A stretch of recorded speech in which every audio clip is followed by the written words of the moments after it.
Yeah, I know. Hey guys, what's going on? It's me, Jay.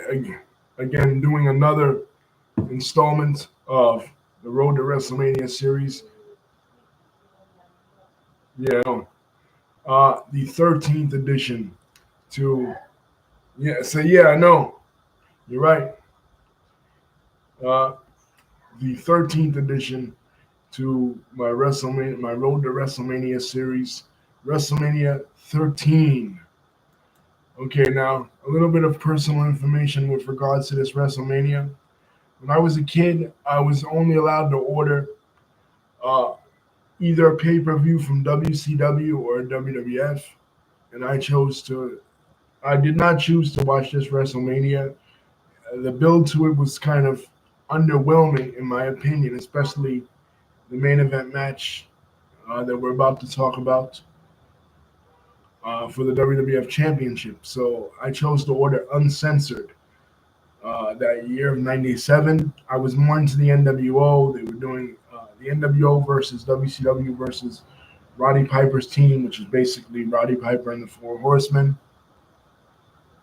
Because, yes, Roddy Piper in October of '96 came to WCW after Hogan's match with Macho Man at Halloween Havoc.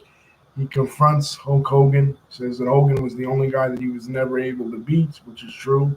When they were in the WWF, they have a match at Starcade '96 that year. They have another match, Super Bowl VII, which for the championship, Piper doesn't win. Savage turns heel, so then Piper gets his own team. And originally they're just a bunch of jabronis with John Tenta, but the Horsemen step in. Jeff Jarrett is in WCW now. He's in the Horsemen. They step in to be his partners, and they take on Team WCW, which is Giant, Lex Luger, and the Steiner brothers, and Team NWO, which is Kevin Nash, Scott Hall, Randy Savage, and Hulk Hogan. And there's different stipulations, so this is a one I chose to order, not WrestleMania 13, but let's jump into it with regards to WrestleMania 13. Um, it takes place March 23rd, 1997, from the Rosemont Horizon in Chicago, Illinois. This is the second WrestleMania from Chicago. The first that is an all Chicago show, because remember, WrestleMania 2 was split in threes. And going into it, um, the champion is Psycho Sid. Now, how did we get here with Psycho Sid? He defeats Shawn Michaels, ending his almost year-long run at Madison Square Garden in Survivor Series 1996. To show that I was there for, I went with a friend, and it was Bret Hart's return after being gone for months and months. He hadn't been there since WrestleMania, and he finally comes back, and he accepts Steve Austin's challenge. Steve Austin is an up-and-coming star, and they have a pretty good match. Steve Austin puts on the $1 Million Dream to him. Hart pushes back just like he did with Roddy Piper at WrestleMania 8 and pins him. So Piper, I mean, so Bret Hart wins number one contendership and takes on the new champion Sid at December '96's pay per view. Sid wins. Sid holds on to the championship until Royal Rumble '97. Royal Rumble '97 is a big homecoming for Shawn Michaels because it takes place in San Antonio, Texas, his hometown, and he's in a big arena, a big dome show. But like Jim Cornette said, Jim Cornette's on the booking committee now. He's not the manager of Vader or anybody anymore. Clarence Mason is now the manager of British Bulldog and Owen Hart, and Paul Bearer is now the manager of Vader. So Jim Cornette is strictly on the booking committee in 1997. He says the WWF had uh, they had a dome that needed a show rather than a show that needed a dome.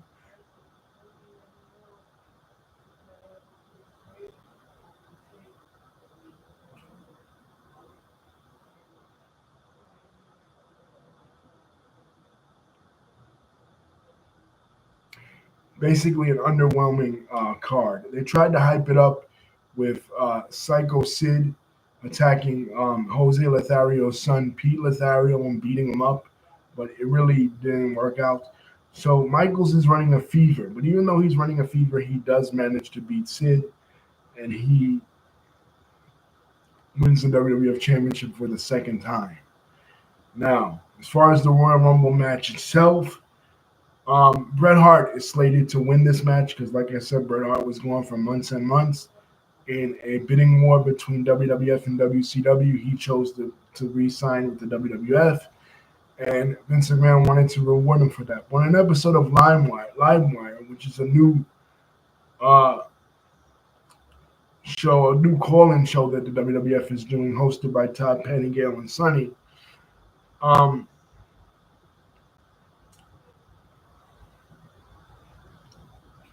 uh, Vince Russo, played by playing his magazine writer character Vic Venom, gives away that Bret Hart is going to win the Royal Rumble.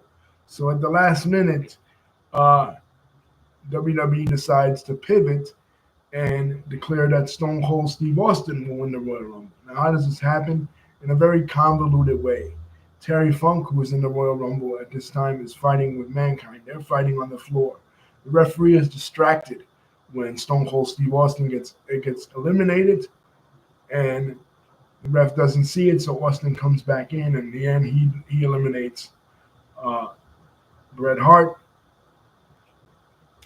and he now is the number one contender according to the rules. But on Raw Thursday, Shawn Michaels comes out and gives a speech saying that he lost his smile. And along the way when he was WWF champion, the fans abandoned him. That they were cheering for other wrestlers. They were cheering for Bret Hart. They were cheering for Stone Cold. They were cheering for Sid. They were cheering for this person and that person, and not necessarily cheering for him. So his mom tells him, along the way, you look like you lost your smile. So he gives up the championship and he's going to find his smile. Now, this, of course, pisses Bret Hart off because this was WrestleMania 13 was slated to be the rematch from WrestleMania 12, with now Michaels as the champion and Hart as the challenger. But it's not going to be. Michaels gives up the championship. So since there was that controversy at the Royal Rumble where Austin technically was eliminated, WWF decides to come up with this concept at In Your House Final Four, where the final four participants of the Royal Rumble will compete against each other now for the vacated WWF Championship. And this is Vader, The Undertaker, Bret Hart, and Stone Cold Steve Austin. Bret Hart wins. Bret Hart wins this match. So now Bret Hart, by virtue of winning this match, is now four-time WWF champion. So, okay, he's going into WrestleMania as the champion. No, him and Sid have a match on Raw. Stone Cold Steve Austin interferes with that match, costing Bret Hart the championship. So going into WrestleMania 13, Sid is the champion. Now, who's he going to take on? Well, they don't have anybody else. They're planning to do a submission match between Bret the Hitman Hart and Stone Cold Steve Austin.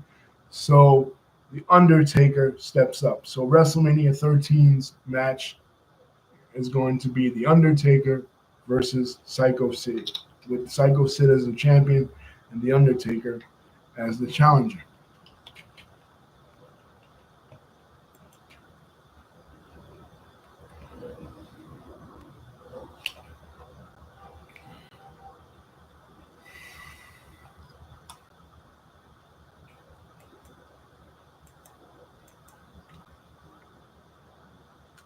What are some of the other matches on this show besides those two big important matches? Let's start off with Billy Gunn. It's a free-for-all match again. Billy Gunn defeated Flash Funk. Now, who is Billy Gunn? We know from the Smoking Guns. Now the team is split up. Bart and Billy both went their separate ways. Soon, Billy Gunn will be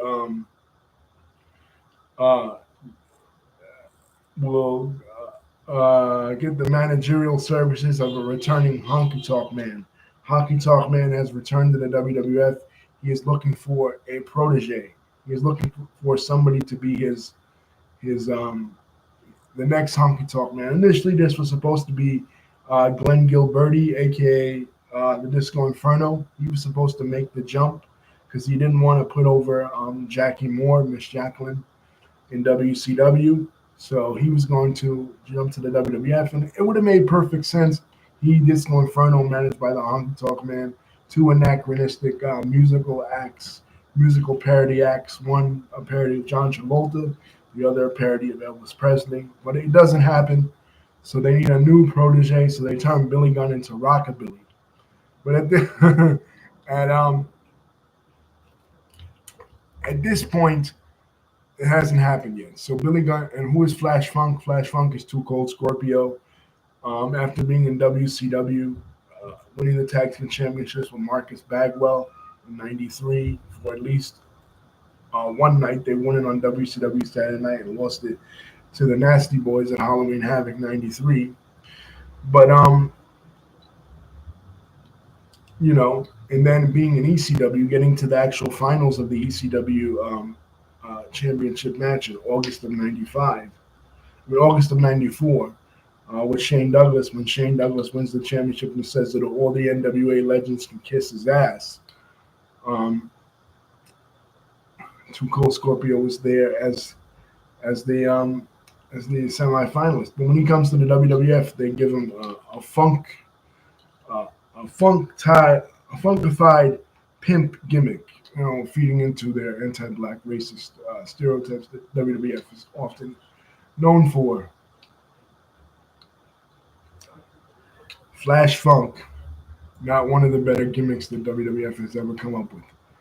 The next match, the opener, is the Headbangers, Mosh and Thrasher, defeating Doug Furnas and Philip LaFon, a tag team that made their debut at the Survivor Series, taking on the new Blackjacks, which is Justin Hawk Bradshaw and a returning Barry Windham.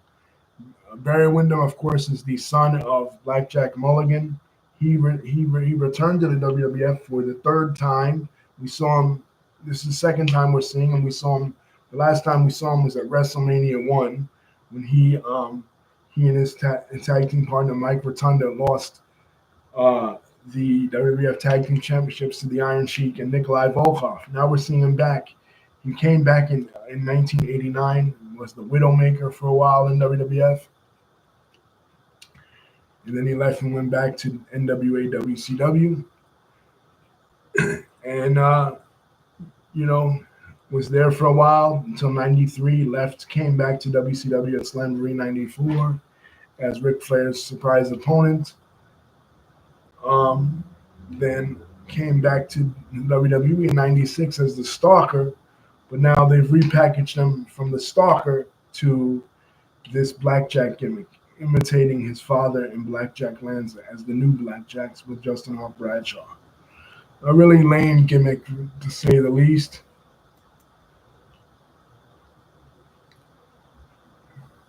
And they lose. Both these teams lose to the Headbangers. Four-way elimination match. Rocky Maivia versus the Sultans. Now, Rocky Maivia was first time we're seeing him in the WrestleMania series, but we'll be seeing him a lot in other installments of WrestleMania. He's The Rock. Rocky Maivia made his debut in 1996 at the Survivor Series as the sole survivor of his team. His team was he was teaming with Yokozuna. He was teaming with Jake the Snake Roberts. He was teaming with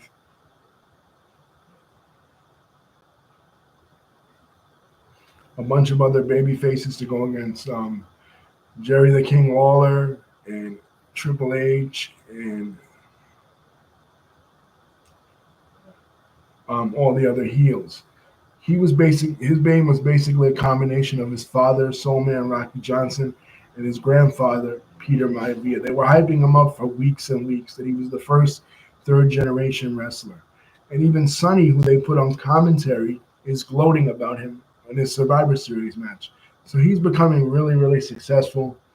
And his moveset is basically a combination of his dad's amazing drop kicks best drop kick in the business, Soul Man Rocky Johnson, and his grandfather. Like a lot of Samoan drops, he has a really goofy look, and they really don't know what to do with him. Right now, this WrestleMania, he's taking on his cousin, the Sultan. Who is the Sultan? The Sultan is, well, there was the Head Shrinkers, there was Fatu. And then when the Head Shrinkers broke up, first Samu left and Barbarian came in as Sammy. That was at Survivor Series 94. Then the team broke up completely, and he was Fatu making a difference as an ex-gang member counselor. And it was supposed to involve a storyline with the Samoan Gangster Party, a tag team in ECW that had just come over from the WWF, and they were scouting Fatu in his matches, and they were supposed to be his former gang associates that were going to come into the WWF and attack him. That doesn't work out. That gimmick is quickly scrapped by the end of '96. By 1997, Bob Backlund has come back, the Iron Sheik has come back, and now they're on the same side, and they decide to unveil. This was late 1996, the same exact episode. Sorry, late 1996, the same exact episode where Brian Pillman pulled a gun on Steve Austin when Steve Austin led a home invasion of his home after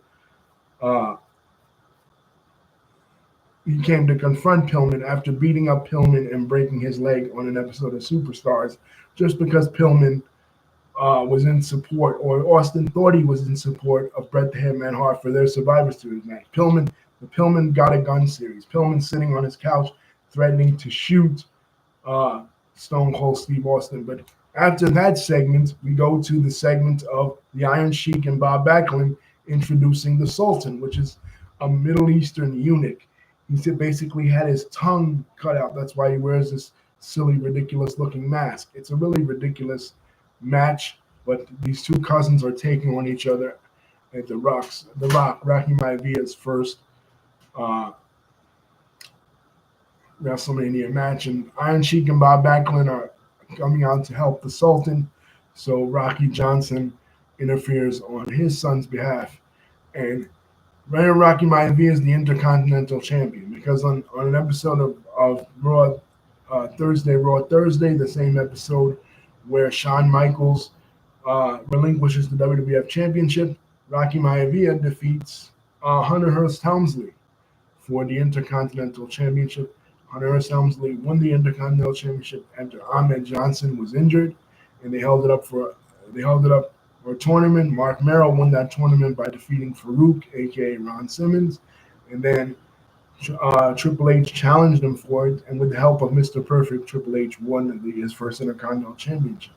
But Rocky Maivia defeated him. So they're giving Rocky Maivia a hell of a push, but as we'll see in the WWF, it backfires on him because all fans do is chant, Rocky sucks, and die, Rocky, die at him. Owen Hart and the British Bulldog versus Mankind and Vader with Paul Bearer ended in a double countout. This is for the tag team championships. Like I said, Mankind debuted at the night after WrestleMania 12. So WrestleMania 13 is his first WrestleMania ever. And he's teaming with the guy who was his former nemesis in WCW. Because many fans knew, like I did, that he was Cactus Jack. His former nemesis in WCW is now his tag team partner in the WWF, both managed by Paul Bearer, and they take on Owen Hart and the British Bulldog. Now, this is very unusual, this match, because both teams are heel teams. But Owen Hart and the British Bulldog are starting to be dissension between the ranks, because now that Owen Hart is a two-time Slammy Award winner, he kind of thinks he's better than the British Bulldog. So it kind of looks like the British Bulldog will turn face, and that'll be the end of their tag team. It isn't, but it kind of looks that way. This next match is the match of the evening, and that is Bret the Hitman Hart versus Stone Cold Steve Austin. Now, like I said, the setup for this match, Stone Cold Steve Austin keeps attacking Bret Hart, keeps brutalizing Bret Hart, attacking him any chance he get, cost him the WWF Championship. It was in a cage match against Sid. After the match, Vince McMahon goes up to interview Bret the Hitman Hart. Bret says, this is bullshit. He pushes down Vince. And Bret is becoming really aggressive and really a really bad complainer. So this is a submission match. Now, given this is a submission match, they decide to call in somebody special, a guest referee. And the guest referee is Ken Shamrock. Who's Ken Shamrock? A former UFC champion and a pro wrestler. The guy that was in the first UFC tournament. What is the UFC? It is a martial arts tournament devised by Art Davie in 1993. Basically, he had the idea: what if we took different fighters from different disciplines, boxing, Greco-Roman wrestling, freestyle wrestling, pancrase, which is the Japanese modern day version of the ancient Greek art of pancration. What if we took all of that and had different guys from different disciplines compete to see who is the best of the best? And we came out with who's the ultimate fighter. So you had a wrestler in Ken Shamrock. You had a Greco-Roman wrestler in Dan Severn. You had a jiu-jitsu expert in Royce Gracie of the famous Gracie family from Brazil. And it was a really innovative tournament that was airing on pay-per-view starting in 1993 at the McNichols Arena in Colorado. And they continued to do more of it, even as SEG, Bob Marwood's company, bought it later on in the year. And it became really popular. It actually began to outsell both boxing and wrestling pay-per-views in the mid to late 90s, by the time 1997 rolls around. But by the time 1997 rolls around, John McCain, who was the senator from Arizona, we all know him. He famously ran against George W. Bush in the 2000 election in the primaries and lost. He ran against Barack Obama in the general in 2008 and lost. Senator John McCain, war hero, former POW, the guy that Trump insulted, said, I prefer people that weren't captured, even though it wasn't McCain's fault that he was captured by the Vietnamese, right? It was a war. So we honor John McCain, but one thing John McCain did not like was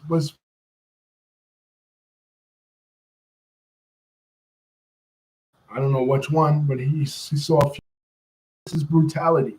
Somebody will die in the ring doing this. So he went around to every state and lobbied that every state pass laws to ban Ultimate Fighting Championship competitions in most states, including my state, New York.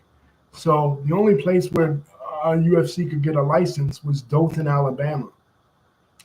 So all the competitors in UFC, all the guys that have become stars like Shamrock, Severn, and Royce Gracie, and others, they no longer felt it was lucrative. So since Shamrock already had experience in pro wrestling, both in the Indies and the Carolinas, that's where he came into his confrontation with the Nasty Boys, where the Nasty Boys beat him up with a phone, and also in Japan, because that's where he first discovered pancrase, because the MMA competitions, even though they were started by Art Davies here in the United States in 93, they'd already been doing them in Japan and Brazil for decades and decades.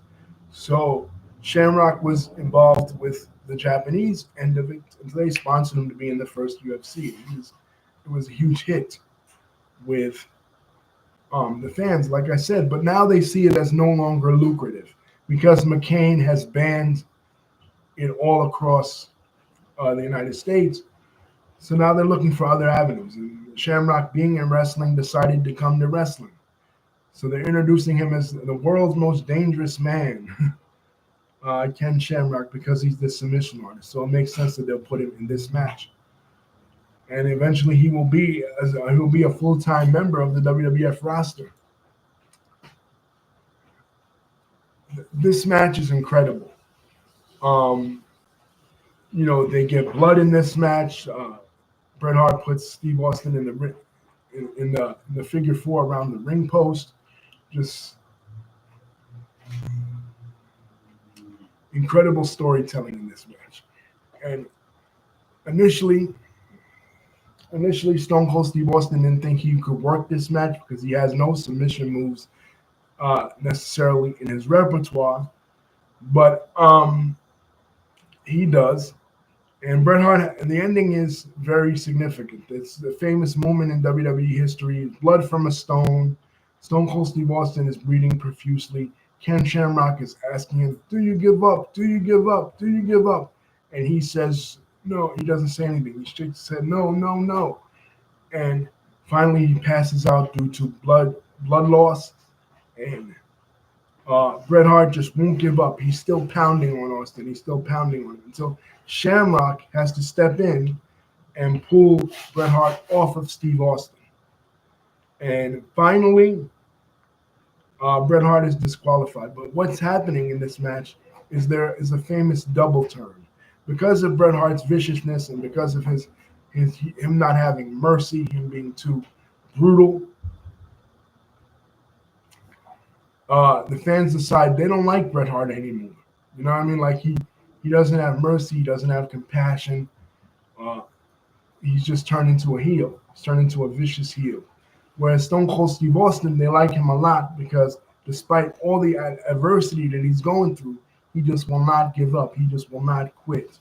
You know what I mean? He had to pass out in order to lose this match. He would just not give up. So he earned the fans' respect. So this was a double turn. One guy earned the fans' scorn by undercutting the referee, not listening and not showing mercy and compassion, while the other guy earned the fans' respect by not showing cowardice and never backing down.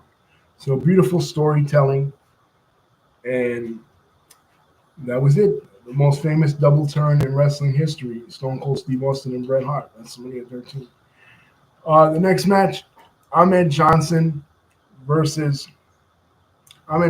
the Legion of Doom versus the Nation of Domination. Now, we talked about Ahmed Johnson. The Legion of Doom, of course, you guys know who they are. They appeared before in this WrestleMania series. But what about Nation of Domination? Where are they? Well, in July of 1996, during a tag team match, Shawn Michaels and Ahmed Johnson versus the Smoking Guns on Raw, somebody appears in a blue helmet. Ahmed Johnson is outside the ring, and another wrestler appears in a blue helmet, kicking him in the kidneys and attacking him. Now, people knew this guy was Ron Simmons, the first black WCW champion in history in 1992, right? But now he's changed his name. Now he's basically a Roman gladiator named Farouk Assad with this stupid blue helmet and blue gladiator outfit. It was to cover up Ron Simmons' receding hairline. But as they figured out later, just have him wear a hat. And he's managed by Sonny. Now, this doesn't last very long. It's not, and by November, he's dumped this gimmick and he's now managed by Clarence Mason. He is a black militant. He is like Malcolm X with muscles. He's going around talking about how, the racist power structure of the WWF has held him back. He came in initially as an honest competitor, but because of racism, he wasn't allowed to, gain any championship opportunities. But with the help of Clarence Mason, he will. So Clarence Mason is wearing a bow tie, and he's a slick-talking lawyer. So it's supposed to be a WWF take on the USWA gimmick, which is of itself a WWF version of the Nation of Islam combined with the Black Panthers. So you can look at Ron Simmons as as a Muhammad Ali esque character with this militant faction. Now the faction is militant, that's true, but it's not completely all black because who's back in the WWF is Crush. Crush, the last time we saw him, WrestleMania 10, the Falls Count Anywhere match against Macho Man. After that, he was arrested in real life. David says, yes, Stone Cold Steve Austin versus Bret Hart was awesome. He was arrested in real life, and he went to prison for a while, right? So when he comes back to the WWF and wrestles, he's managed too by Clarence Mason. Now he has braids, he has prison tats, he's dressed in all black. Crush has now, again, reinvented himself. From Demolition Crush to Kona Hawaiian Crush to martial arts Japanese sympathizer Crush to now a white guy in a militant black faction, ex-con and a white guy in a militant black faction. Crush is all over the place, but he always maintains the name Crush. So he's the second member of the Nation of Domination. And the third member of the Nation is Savio Vega. Now, that might seem weird because, this is supposed to be a militant black faction. Why is there a white guy and a Puerto Rican guy? You know what I mean? But, that's just the way they do it. The Nation come out to help Savio. Savio swears to his partner, Rocky Maivia, that he's not a member of the Nation of Domination. And on Shotgun Saturday Night, he attacks Rocky Maivia after he already attacked Ahmed Johnson. And it comes to find out he is a member of the Nation of Domination. So the Nation has 3 members now, in addition to D'Lo Brown and a bunch of other hangers-on. Like I said, they were inspired by the Nation of Islam, which is very timely because 2 years before that, Louis Farrakhan did the Million Man March in 1995. So it's kind of timely. But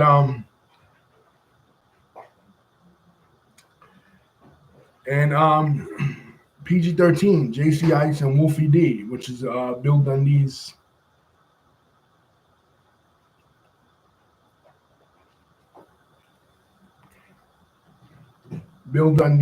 son.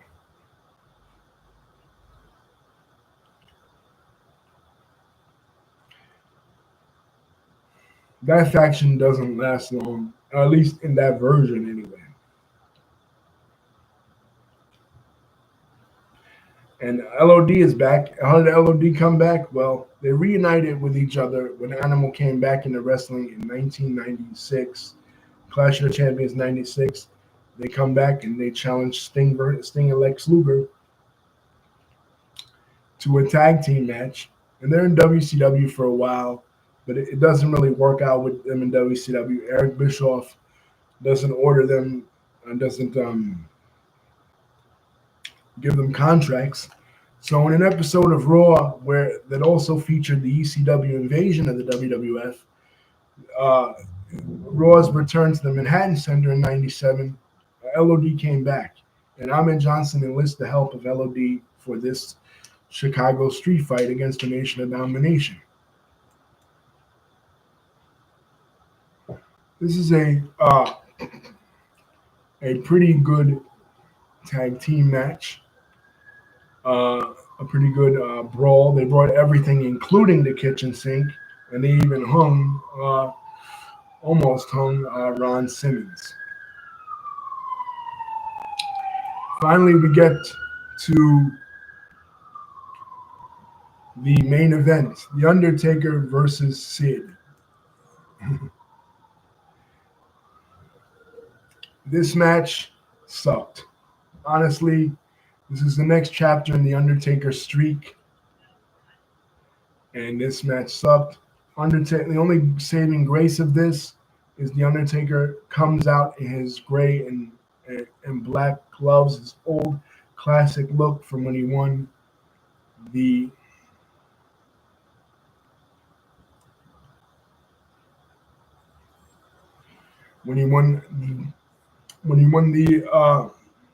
the WWF Championship the last time in 1991. He comes back in that look.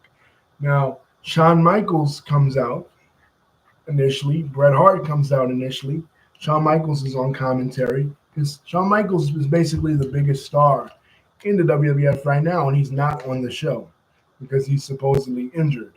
So, so they have to include him somehow, and they include him in commentary. And Bret Hart comes out threatening him. But as far as this match, Sid apparently shit his pants during the match. I don't know if that's true, but that's what they say. And The Undertaker wins and the closes show with The Undertaker as once again the WWF champion. Now, the year will go on with mostly The Undertaker, in a lot of title defenses, Revenge of the Taker against Mankind. And after Mankind fails to capture the WWF Championship, Paul Bearer decides that he wants The Undertaker, he wants to manage The Undertaker again. So he's going to blackmail The Undertaker with information from The Undertaker's past. And if Taker doesn't let Paul manage him again, he'll reveal what that secret is. Eventually, The Undertaker gets tired of Paul Bearer's shit and says, listen, I don't care if you reveal the secret. So Paul Bearer reveals the secret, and the secret is that Kane is alive, The Undertaker's brother, who he thought he burned in a fire when they were kids, is actually still alive and is coming to the World Wrestling Federation. And by October of 1997, Bad Blood 1997, in a Hell in a Cell match between The Undertaker and the newly healed Shawn Michaels, because Shawn Michaels turns heel at SummerSlam 97 by costing The Undertaker the WWF Championship in a match against Bret Hart. He accidentally hits Taker with a steel chair. He turns heel, and he forms DX along with Hunter Hearst Helmsley, Triple H. So he's newly a heel by Bad Blood and Chyna, who's coming as Triple H's bodyguard. After Mr. Perfect left, Mr. Hughes left, they had to hook Triple H with somebody, so they hooked him up with another Killer Kowalski trainee, Joni Lauer, a.k.a. Chyna, the ninth wonder of the world. So all these people have joined together to form DX, and there's a Hell in a Cell match between Shawn Michaels and The Undertaker, and Kane interferes on Shawn Michaels' behalf, and Shawn Michaels becomes the number one contender for a match against Bret Hart at the Survivor Series. And this match becomes infamous because backstage, Vince McMahon has told Bret Hart that he can no longer afford his 20-year contract, and that Bret must try to renegotiate with WCW. And he does. But the problem is, Bret Hart is the WWF champion. How did they get the belt off him? He doesn't want to drop it to Shawn Michaels because he and Shawn Michaels, over the past months, have developed a personal rivalry with one another, particularly when Shawn Michaels went on TV in the promo to their match at King of the Ring 97 and said, that basically said on national TV that Bret Hart was sleeping with Sonny. Bret Hart had a lot of Sonny days. So backstage, they have a fight. And this causes Shawn Michaels to leave WWE for a while and try to negotiate with WCW and go with his friends in the NWO. That doesn't happen. Eventually, like I said, he comes back and he turns heel and forms DX. But now Bret Hart and Shawn Michaels can no longer work together. So Bret refuses to put Shawn Michaels over. And keep in mind, Bret Hart has reasonable creative control in his contract. So Vince is in a conundrum. He has to get the belt on Shawn Michaels somehow. So at the Survivor Series 1997, he tells Bret that it's going to be a schmaz, a gang warfare fight between Bret Hart's faction of the Hart Foundation, which is basically his family and Brian Pillman, and Shawn Michaels' faction of DX. All he has to do is let Shawn Michaels put him in the sharpshooter, and eventually he'll reverse it, and then DX will come out and the Hart Foundation will come out. That doesn't happen. Vince McMahon, for the first time ever, is at ringside with WWF commissioner who became WWF commissioner in 97 after Gorilla Monsoon retired, Sergeant Slaughter, and he's out there with Gerald Briscoe, and he's out there with Pat Patterson. And Vince is usually an announcer. He was at Bad Blood announcing. He's at most of the events during this time period as an announcer. But for some strange reason, at Survivor Series, he's at ringside. We find out what that reason is. With Shawn Michaels having Bret Hart and the sharpshooter, Vince McMahon tells Earl Hebner, ring the fucking bell. And Earl Hebner rings the bell and screws Bret Hart out of the WWF Championship. And the next night on Raw, Vince McMahon, in a sit-down interview with Jim Ross, says, I didn't screw Bret Hart. Bret Hart screwed Bret Hart. Basically, by refusing to put Shawn Michaels over, Bret Hart screwed himself. So now Bret Hart is in WCW. He's gone to WCW, and Shawn Michaels, going into 1998, is the WWF champion. What about the Royal Rumble? The Royal Rumble is very interesting because they have a special guest celebrity at that year's Royal Rumble in the VIP box, and that is former heavyweight champion of the world, Iron Mike Tyson. Tyson has just been in his own controversy where he was suspended from boxing for biting off the ear of his opponent, Evander Holyfield. After coming out of jail in 1995, Mike Tyson was tearing it up, first beating Peter McNeely, then beating Bruce Seldon in 96 at the same fight where Tupac Shakur was assassinated.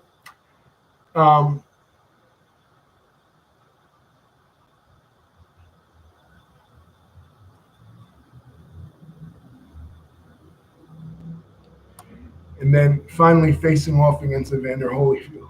But he really couldn't beat Evander Holyfield, so he bit off his ear. So Tyson is suspended. Tyson is in need of money. So he goes to Vince McMahon. WCW also makes him a counter offer. He goes to WCW for a counter offer because they've just had Dennis Rodman at their March 97 pay-per-view uncensored.